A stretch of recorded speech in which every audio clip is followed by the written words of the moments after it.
Good morning friends, তোমরা সবাই কেমন আছো? আশা করি ভালো আছো আর সুস্থ আছো। আমিও ভালো আছি। আজকে আবারও একটি ছোট্ট ব্লগে তোমাদের সবাইকে স্বাগত জানাচ্ছি। আই হোপ ব্লগটি ভালো লাগবে। সকাল 6:30 নাগাদ, আজকে সকাল 6টায় ঘুম থেকে উঠেছি। ঘুম থেকে উঠেই 6:15 দিক করে ফ্রেশ হয়ে চলে এলাম।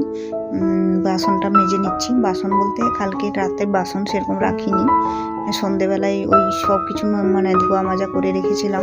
শুধু ভাতের হাঁড়িটুকু রয়ে গেছে, যেটা রাত্রেবেলা অনেকেই বলে যে ভাতের হাঁড়ি নাকি রাত্রেবেলা ধুতে নেই, তার জন্য তো সকালবেলায় ওই ভাতের হাঁড়িটুকুই ধুয়ে নিচ্ছি। আর ব্লগটা শুরু করলাম ওই 6:15-20 এরকম নাগাদ। তো আমি উঠেছি কিন্তু অ্যাকচুয়ালি সকাল 6টায়। তো উঠে নিজে একটু ফ্রেশ হয়ে তারপরে ব্লগটা শুরু করলাম। আমার ব্লগ ভিডিওগুলো একদম ছোট ছোট হয়, খুব বেশি হয় না, বড় হয় না। তোমরা প্লিজ স্কিপ না করে পুরোটা দেখবে, আশা করি তোমাদের ভালো লাগবে।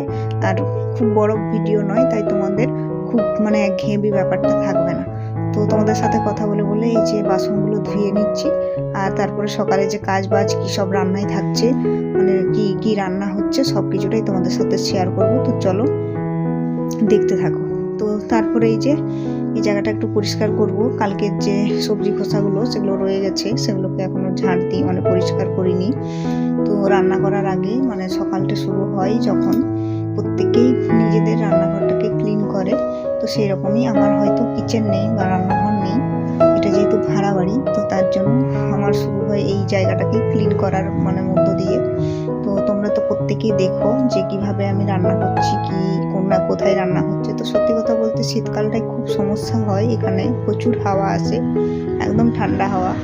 তো দুপাশে দুটো ত্রিপল দেওয়া আছে, সেগুলো ফেলে দেওয়া হয় মাঝে মধ্যে। তো এখন খুব বেশি ঠান্ডা আছে, কিন্তু সহ্য করার মতো যেহেতু ঠান্ডাটা আছে, তার জন্য হচ্ছে যে ওগুলো পর্দাগুলো ফেলা হয়নি। তো তারপরে এই জায়গাটায় অনেক জল পড়েছে মাজা ধোয়া করতে গিয়ে। তো ভাবলাম ওই জায়গাটা একবারে মুছেই দিই, তাহলে এই জায়গাটা একদম ক্লিন হয়ে যাবে। আর দেখবে যে কোনো মানুষের রান্নাঘর যদি একদম পরিষ্কার থাকে, মনটা খুব ভালো থাকে, রান্না বান্না বলো যে কোনো কাজে।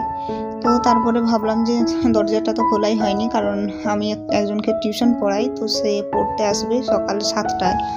তো তার জন্য ওটা খুলেই দিলাম। ভাবলাম সে আবার আসলে সে আবার দাঁড়িয়ে থাকবে যে দরজা খোলা হয়নি। আর সত্যি কথা বলতে দরজা খুলতে ভুলেই যাই, সচরাচর খুলতে খোলা হয় না বললেই চলে। মাঝে আমার হাজব্যান্ড উঠে তারপরে সে খুলে।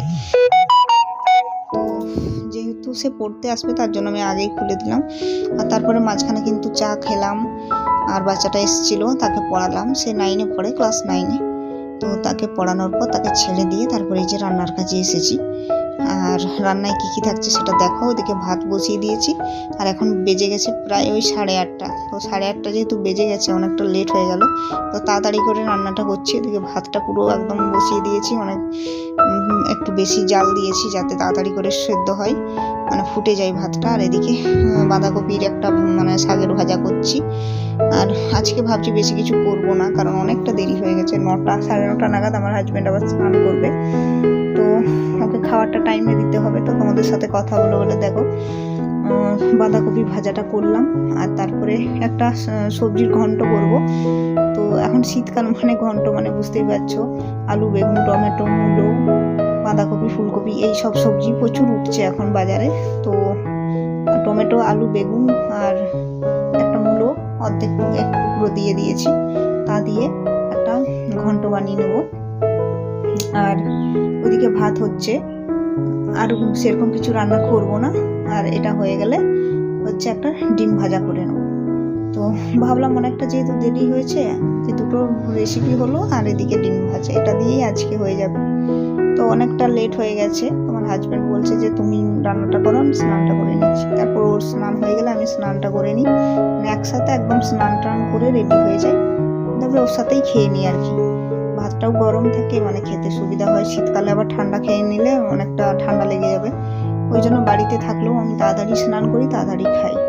তো এই যে পেঁয়াজ আর লঙ্কাটা খুব সুন্দর করে ভেজে একটু লবণ দিয়ে দিয়েছি পরিমাণ মতো। তারপরে দুটো ডিম দিয়ে দেবো, দুজনের জন্য দুটো ডিম একসাথেই ভেজে দেবো, কারণ আলাদা আলাদা করে ভাজতে গেলে অনেক টাইম লাগবে। তো ডিমগুলো কিন্তু বেশ ভালো, শীতকালে সবাই কিন্তু ডিম খেতেই পছন্দ করে। দেখবে একটু আমিষটা বেশি পছন্দ করে। তো কিছু না থাকলে যে ডিম আমাদের আনা থাকে প্রায় 1 ট্রে মতো, যখন তখন এরকম ভাজা করে নেই। তো কেমন লাগলো ভিডিওটা অবশ্যই জানাবে। এত দূরই রাখলাম, খুব বড় ভিডিও করলাম না। যদি ভালো লাগে একটা লাইক করে দিও। আগামীকাল তোমাদের সাথে আবার দেখা হবে। চলো আজকের মতো এখানে বিদায় নিলাম।